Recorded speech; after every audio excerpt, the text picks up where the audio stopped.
राधे राधे, स्वागत आप लोगों का मेरी क्लास में। आज हम आप लोगों के लिए पॉलिटिकल साइंस के कुछ महत्वपूर्ण प्रश्न लेकर आए हैं। चलो देखते हैं पहला प्रश्न। संविधान सभा की प्रथम बैठक कब हुई थी? ए 9 दिसंबर 1946, बी 11 दिसंबर 1946, सी 13 दिसंबर 1946, डी 21 दिसंबर 1946। तो इसका आंसर आएगा ए 9 दिसंबर 1946। अगला प्रश्न देखते हैं। संविधान सभा के अस्थायी अध्यक्ष के रूप में किसे नियुक्त किया गया था? A doctor BN Rao, B doctor Sachchidananda Sinha, C doctor Bhimrao Ambedkar, D doctor Rajendra Prasad. तो इसका आंसर आएगा बी डॉक्टर सच्चिदानंद सिन्हा। अगला प्रश्न देखते हैं। संविधान सभा के स्थायी अध्यक्ष किसे बनाया गया है? A doctor Bhimrao Ambedkar, B doctor KM Munshi, C doctor Rajendra Prasad, D doctor Sachchidananda Sinha. तो इसका आंसर आएगा सी डॉक्टर राजेंद्र प्रसाद। अगला प्रश्न है। प्रारूप समिति के अध्यक्ष कौन थे? A BN Rao, B JB Kripalani, C Vallabh Bhai Patel, D Bhimrao Ambedkar. तो इसका आंसर आएगा डी भीमराव अंबेडकर। अगला प्रश्न है। संविधान सभा के अंतिम रूप से संविधान को कब पारित कर दिया गया? ए 26 जनवरी 1950, बी 15 अगस्त 1947, सी 2 अक्टूबर 1949, डी 26 नवंबर 1949। तो इसका आंसर आएगा डी 26 नवंबर 1949। अगला प्रश्न है। भारतीय संविधान किस दिन से पूर्णतः लागू हुआ था? ए 26 नवंबर 1950, बी 26 नवंबर 1949, सी 26 अगस्त 1950, डी 26 जनवरी 1950। तो इसका आंसर आएगा डी 26 जनवरी 1950। अगला प्रश्न है। भारत कब गणतंत्र बना? ए 15 अगस्त 1947, बी 26 नवंबर 1449, सी 26 जनवरी 1950, डी 2 अक्टूबर 1952। तो इसका आंसर आएगा सी 26 जनवरी 1950। अगला प्रश्न है। भारतीय संविधान के किस भाग को उसकी आत्मा की संज्ञा दी गई है? ए मूल अधिकार, बी संवैधानिक उपचारों का अधिकार, सी प्रस्तावना, डी संशोधन प्रक्रिया। तो इसका आंसर आएगा सी प्रस्तावना को। अगला प्रश्न है। संविधान सभा ने राष्ट्रगान को कब स्वीकार किया? ए 24 जनवरी 1950, बी 26 जनवरी 1950 को, सी 15 अगस्त 1947, डी 22 जुलाई 1950। तो इसका आंसर आएगा ए 24 जनवरी 1950। अगला प्रश्न है। भारतीय नागरिकों को प्राप्त मूल अधिकारों की संख्या कितनी है? ए 5, बी 6, सी 7, डी 8। तो इसका आंसर आएगा बी 6 संख्या है मूल अधिकारों की। अगला प्रश्न है। संपत्ति के अधिकार को किस संविधान संशोधन के द्वारा हटा दिया गया है? ए 44वें संविधान संशोधन के द्वारा, बी 46वें, सी 42वें, डी 52वें। तो इसका आंसर आएगा ए 44वें संविधान संशोधन के द्वारा संपत्ति के अधिकार को क्या किया था? हटा दिया गया था। अगला प्रश्न है। मूल अधिकारों का रक्षक किसे कहा जाता है? ए सर्वोच्च न्यायालय को, बी उच्च न्यायालय को, सी ए एवं व दोनों, डी संसद। तो इसका आंसर आएगा सी ए एवं व दोनों। अगला प्रश्न है। किस अनुच्छेद के द्वारा 6 से 14 वर्ष तक के बच्चों के लिए शिक्षा का अधिकार मूल अधिकार माना गया है? ए अनुच्छेद 20, बी अनुच्छेद 21, सी अनुच्छेद 21A, डी अनुच्छेद 22। तो इसका आंसर आएगा सी अनुच्छेद 21A। अगला प्रश्न है। लोक कल्याणकारी राज्य की अवधारणा किसमें निहित है? ए मूल अधिकार, बी राज्य के नीति निर्देशक तत्व, सी मूल कर्तव्य, डी सर्वोच्च न्यायालय। तो इसका आंसर आएगा बी राज्य की नीति निर्देशक तत्व। अगला प्रश्न है। संविधान का अनुच्छेद 40 राज्य को निर्देश देता है कि वह है ए समान कार्य के लिए समान वेतन निर्धारित करे, बी पर्यावरण की रक्षा करे, सी ग्राम पंचायतों का संगठन करें। डी लोक कल्याणकारी राज्यों की स्थापना करें। तो इसका आंसर आएगा सी ग्राम पंचायतों का संगठन करें। अगला प्रश्न है, संविधान में मूल कर्तव्यों को शामिल करने की प्रेरणा किस देश के संविधान से ली गई है? ए रूस, B Germany, C France, D चीन। तो इसका आंसर आएगा ए रूस से। अगला प्रश्न है, संविधान में मूल कर्तव्यों की कुल संख्या कितनी है? ए 10, बी 11, सी 12, डी 13। तो इसका आंसर क्या आएगा? बी 11। कई बार आप लोगों को यह एग्जाम में पूछा गया है कि मूल कर्तव्यों की संख्या कितनी होती है। अगला प्रश्न है, संविधान में मूल कर्तव्यों को किस समिति की अनुशंसा के आधार पर शामिल किया गया है? ए करण सिंह समिति के आधार पर, बी कृपलानी समिति, सी स्वर्ण सिंह समिति, डी देवराज अरसे समिति। तो इसका आंसर आएगा सी स्वर्ण सिंह समिति। अगला प्रश्न है, भारतीय संघ की शक्ति किसमें निहित है? ए संसद में, बी प्रधानमंत्री में, सी राष्ट्रपति में, डी मंत्रिमंडल में।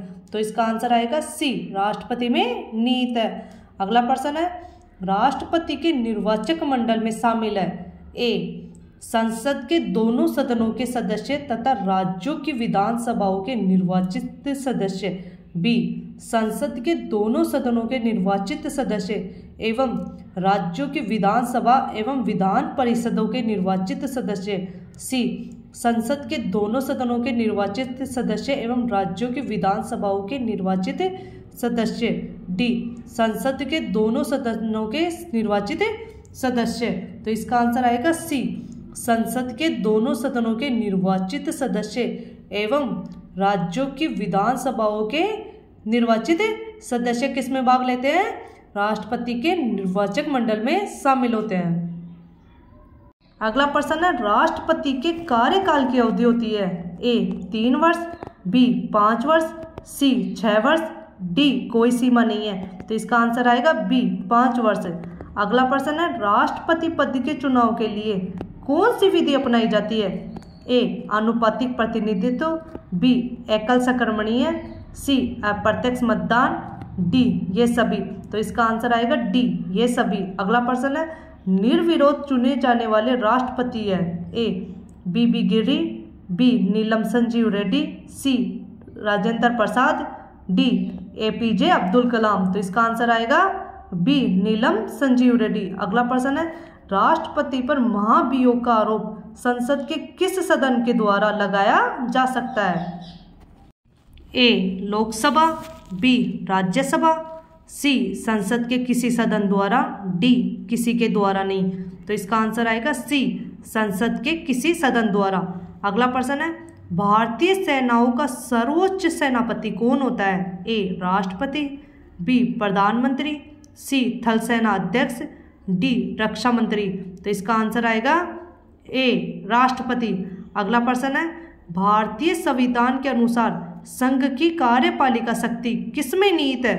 ए राष्ट्रपति, बी प्रधानमंत्री, सी मंत्रिमंडल, डी इन सभी में। तो इसका आंसर आएगा ए राष्ट्रपति में। अगला प्रश्न है, उपराष्ट्रपति के निर्वाचक मंडल में शामिल है? ए सिर्फ राज्यसभा के सदस्य, बी सिर्फ लोकसभा के सदस्य, सी राज्यसभा एवं लोकसभा के सदस्य, डी राज्यसभा एवं लोकसभा के निर्वाचित सदस्य। तो इसका आंसर आएगा सी राज्यसभा एवं लोकसभा के सदस्य। अगला प्रश्न है, राष्ट्रपति राज्यसभा के कितने सदस्यों को मनोनीत करता है? ए 12, बी 15, सी 14, डी 2। तो इसका आंसर आएगा ए 12 सदस्यों को मनोनीत करता है। अगला प्रश्न है, भारतीय संसद के ऊपरी सदन को कहा जाता है? ए लोकसभा, बी राज्यसभा, सी विधानसभा, डी मंत्रिमंडल। तो इसका आंसर आएगा बी राज्यसभा। अगला प्रश्न है, प्रधानमंत्री की नियुक्ति कौन करता है? ए राष्ट्रपति, बी उपराष्ट्रपति, सी लोकसभा अध्यक्ष, डी भारत का मुख्य न्यायाधीश। तो इसका आंसर आएगा ए राष्ट्रपति। अगला प्रश्न है, यदि प्रधानमंत्री या कोई अन्य मंत्री सदन का सदस्य नहीं है तो उसे पद पर बने रहने के लिए कितने दिनों के अंदर संसद का सदस्य बनना आवश्यक है? ए 3 माह, बी 6 माह, सी 9 माह, डी 19 वर्ष। तो इसका आंसर आएगा बी 6 माह। अगला प्रश्न है, मंत्रिपरिषद सामूहिक रूप से किसके प्रति उत्तरदायी है? ए राष्ट्रपति, बी लोकसभा अध्यक्ष, सी लोकसभा, डी राज्यसभा। तो इसका आंसर आएगा सी लोकसभा। अगला प्रश्न है, लोकसभा की अधिकतम सदस्य संख्या हो सकती है? ए 542, बी 545, सी 550, डी 552। तो इसका आंसर आएगा डी 552 हो सकती है। अगला प्रश्न है, राज्यसभा की अधिकतम सदस्य संख्या है? ए 238, बी 245, सी 250, डी 262। तो इसका आंसर आएगा सी 250। अगला प्रश्न है, किसी विधेयक को धन विधेयक के रूप में कौन प्रमाणित करता है? ए राष्ट्रपति, बी लोकसभा अध्यक्ष, सी प्रधानमंत्री, डी राज्यसभा की समिति। तो इसका आंसर आएगा बी लोकसभा अध्यक्ष। अगला प्रश्न है, केंद्र सरकार का प्रथम विधि अधिकारी कौन होता है? ए भारत का मुख्य न्यायाधीश, बी केंद्रीय विधि मंत्री, सी महान्यायवादी, डी महाधिवक्ता। तो इसका आंसर आएगा सी महान्यायवादी। अगला प्रश्न है, संघ राज्य क्षेत्रों का प्रशासन कौन चलाता है? ए उपराज्यपाल, बी राष्ट्रपति द्वारा नियुक्त प्रशासक, सी मुख्यमंत्री, डी उपरोक्त सभी। तो इसका आंसर आएगा बी राष्ट्रपति द्वारा नियुक्त प्रशासक। अगला प्रश्न है, भारत के प्रथम राष्ट्रपति कौन थे? A doctor Bhimrao Ambedkar, B doctor Rajendra Prasad, C Mahatma Gandhi, D Pandit Jawaharlal Nehru. तो इसका आंसर आएगा बी डॉक्टर राजेंद्र प्रसाद। अगला प्रश्न है, स्वतंत्र भारत के पहले भारतीय गवर्नर जनरल थे? A Chakravarti Rajagopalachari, B Sachchidananda Sinha, C Lord Mountbatten, D doctor Rajendra Prasad. तो इसका आंसर आएगा ए चक्रवर्ती राजगोपालाचार्य। अगला प्रश्न है, राष्ट्रपति द्वारा लोकसभा तथा राज्यसभा में मनोनीत किए जाने वाले सदस्यों की संख्या क्रमशः है? ए 12 व 2, बी 2 व 12, सी 7 व 5, डी 5 व 7। तो इसका आंसर आएगा बी 2 व 12। अगला प्रश्न है, लोकसभा एवं राज्यसभा के 2 अधिवेशनों के बीच अधिकतम कितने समय का अंतर होना चाहिए? ए 3 माह, बी 5 माह, सी 6 माह, डी कोई निश्चित सीमा नहीं है। तो इसका आंसर आएगा सी 6 माह। अगला प्रश्न है, राज्य की कार्यपालिका का प्रमुख कौन होता है? ए मुख्यमंत्री, बी राज्यपाल, सी विधानसभा अध्यक्ष, डी कोई नहीं। तो इसका आंसर आएगा बी राज्यपाल। संविधान के अनुसार विधानसभा के सदस्यों की अधिकतम संख्या होती है? ए 500, बी 525, सी 552, डी 475। तो इसका आंसर आएगा ए 500 होती है। अगला प्रश्न है, वर्तमान में भारत में कुल कितने राज्यों में विधान परिषदें विद्यमान है? ए 3, बी 4, सी 5, डी 6। तो इसका आंसर आएगा डी 6। अगला प्रश्न है, राज्य का मंत्रिमंडल सामूहिक रूप से किसके प्रति उत्तरदायी होता है? ए विधानसभा, बी विधान परिषद, सी राज्यपाल, डी मुख्यमंत्री। तो इसका आंसर आएगा ए विधानसभा। अगला प्रश्न है, विधानसभा का वर्ष में कम से कम कितने अधिवेशन होने अनिवार्य है? ए 2, बी 3, सी 4, डी 5। तो इसका आंसर आएगा ए 2 अधिवेशन होने चाहिए। अगला प्रश्न है, किस राज्य में विधानसभा सदस्यों की संख्या सर्वाधिक है? ए बिहार, बी उत्तर प्रदेश, सी मध्य प्रदेश, डी राजस्थान। तो इसका आंसर आएगा बी उत्तर प्रदेश। अगला प्रश्न है, जम्मू कश्मीर राज्य को किस अनुच्छेद के अंतर्गत विशेष राज्य का दर्जा प्राप्त हुआ है? ए अनुच्छेद 352, बी अनुच्छेद 358, सी अनुच्छेद 370, डी अनुच्छेद 394। तो इसका आंसर आएगा सी अनुच्छेद 370। अगला प्रश्न है, भारत का नियंत्रक एवं महालेखा परीक्षक किसके द्वारा नियुक्त किया जाता है? ए संसद, बी राष्ट्रपति, सी प्रधानमंत्री, डी योजना आयोग। तो इसका आंसर आएगा बी राष्ट्रपति के द्वारा। अगला प्रश्न है, भारत का उच्चतम न्यायालय कहाँ अवस्थित है? ए नई दिल्ली, बी कोलकाता, सी मुंबई, डी चेन्नई। तो इसका आंसर आएगा ए नई दिल्ली। अगला प्रश्न है, भारत के सर्वोच्च न्यायालय में न्यायाधीशों की कुल संख्या कितनी है? ए 24, बी 25, सी 34, डी 27। तो इसका आंसर आएगा सी 34। अगला प्रश्न है, सर्वोच्च न्यायालय के मुख्य न्यायाधीशों की नियुक्ति कौन करता है? ए संसद, बी राष्ट्रपति, सी बार काउंसिल के सदस्य, डी सभी उच्च न्यायालयों के न्यायाधीशों के मतों के आधार पर राष्ट्रपति। तो इसका आंसर आएगा बी राष्ट्रपति। अगला प्रश्न है, उच्चतम न्यायालय के न्यायाधीशों का कार्यकाल है? ए 5 वर्ष, बी 7 वर्ष, सी राष्ट्रपति के प्रसाद पर्यंत तक, डी 65 वर्ष की आयु पूरी होने तक। तो इसका आंसर आएगा डी 65 वर्ष की आयु पूरी होने तक। अगला प्रश्न है, सर्वोच्च न्यायालय के प्रथम मुख्य न्यायाधीश है? A K N. Wanchoo, B G V. Mavalankar, C Hiralal Kania, D Sukumar Sen. तो इसका आंसर आएगा सी हीरालाल जेकानिया। अगला प्रश्न है, वर्तमान में भारत में उच्च न्यायालयों की कुल संख्या है? ए 25, बी 22, सी 24, डी 28। तो इसका आंसर आएगा ए 25। अगला प्रश्न है, उच्च न्यायालय के मुख्य न्यायाधीश की नियुक्ति कौन करता है? ए सर्वोच्च न्यायालय का मुख्य न्यायाधीश, बी राष्ट्रपति, सी राज्यपाल, डी राज्य के बार काउंसिल के सदस्य।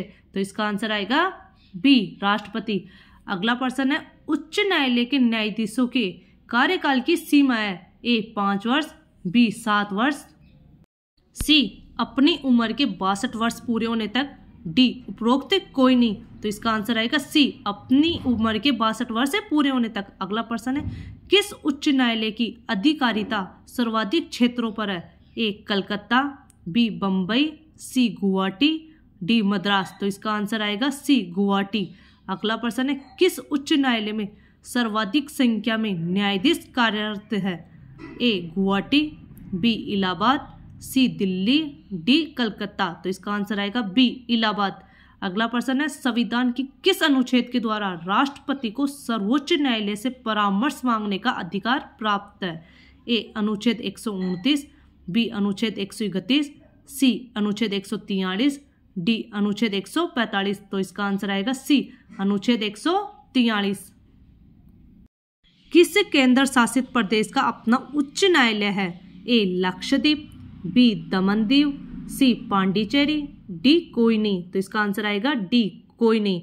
अगला प्रश्न है, राष्ट्रपति राष्ट्रीय आपातकाल की उद्घोषणा किन स्थितियों में कर सकता है? ए युद्ध, बी बाह्य आक्रमण, सी सशस्त्र विद्रोह, डी ये सभी। तो इसका आंसर आएगा डी ये सभी। अगला प्रश्न है, भारत में अब तक कितनी बार राष्ट्रीय आपात की घोषणा की जा चुकी है? ए 2, बी 3, सी 4, डी एक बार भी नहीं। तो इसका आंसर आएगा बी 3 बार।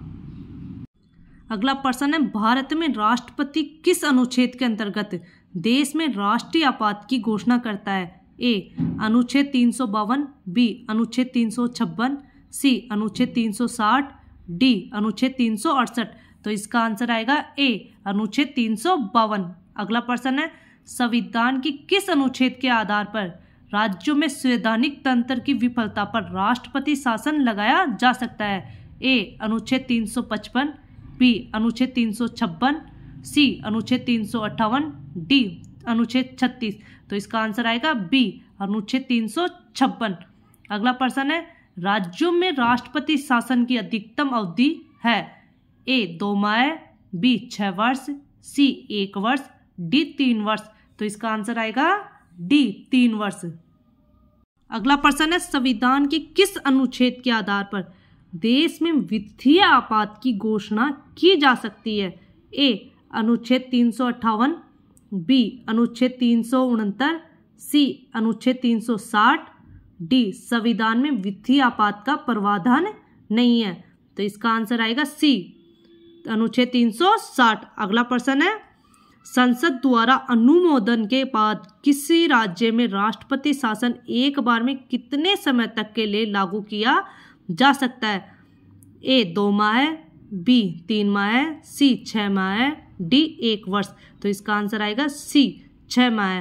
अगला प्रश्न है, राज्य में राष्ट्रपति शासन लगाने की स्थिति में कितने दिनों के अंदर उसकी संसद से स्वीकृति आवश्यक है?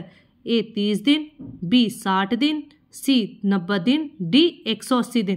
तो इसका आंसर आएगा बी 60 दिन। अगला प्रश्न है, दल बदल से संबंधित कानून का उल्लेख किस अनुसूची में है? ए 8वीं अनुसूची में, बी 9वीं अनुसूची में, सी 10वीं अनुसूची में, डी 11वीं अनुसूची में। तो इसका आंसर आएगा सी 10वीं अनुसूची में। अगला प्रश्न है, संविधान द्वारा कितनी भाषाओं को मान्यता प्रदान की गई है? ए 18, बी 19, सी 22, डी 24। तो इसका आंसर आएगा सी 22। अगला प्रश्न है, 73वां संविधान संशोधन से संबंधित है? ए नगर पालिका से, बी शिक्षा के मौलिक अधिकारों से, सी काम के अधिकार से, डी पंचायती राज से। तो इसका आंसर आएगा डी पंचायती राज से संबंधित है। अगला प्रश्न है, वित्त आयोग के गठन का प्रावधान किस अनुच्छेद में है? ए अनुच्छेद 280, बी अनुच्छेद 270, सी अनुच्छेद 380, डी अनुच्छेद 180। तो इसका आंसर आएगा ए अनुच्छेद 280। अगला प्रश्न है, योजना आयोग का पदेन अध्यक्ष कौन होता है? ए वित्त मंत्री, बी प्रधानमंत्री, सी वाणिज्य मंत्री, डी राष्ट्रपति। तो इसका आंसर आएगा बी प्रधानमंत्री। अगला प्रश्न है, भारत में प्रथम योजना आयोग का गठन कब किया गया था?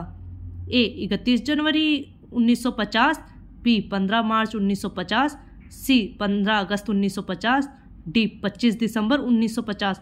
तो इसका आंसर आएगा बी 15 मार्च 1950 को। अगला प्रश्न है, राष्ट्रीय विकास परिषद की स्थापना कब की गई है? ए 1950, बी 1952, सी 1962, डी 1972। तो इसका आंसर आएगा बी 1952। अगला प्रश्न है, भाषा के आधार पर गठित भारत का पहला राज्य का नाम है? ए मद्रास, बी महाराष्ट्र, सी आंध्र प्रदेश, डी पश्चिम बंगाल।